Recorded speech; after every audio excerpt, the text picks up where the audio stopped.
একজন একটি কমেন্ট করেছেন, ভাই আমি আমার স্বামী ডিভোর্স দিতে চাই, কারণ আমার স্বামী আমাকে মিথ্যা বদনাম দিছে, তার পরিবারের লোক এবং কি ওর বোনের স্বামীকেও বদনাম লাটাইছে, এবং কি আমার বাবা যে গয়না দিছে সেই গয়না তার নিচে জোর করে নিয়ে গেছে আর কি। বুঝছি আমি।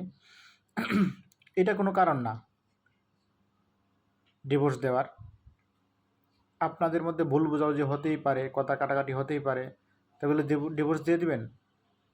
আপনাদের মধ্যে আপোষ মীমাংসার চেষ্টা করেন, বসেন, দুই পরিবারের লোকজন একসাথে বসে সেটা মীমাংসা করতে পারবেন।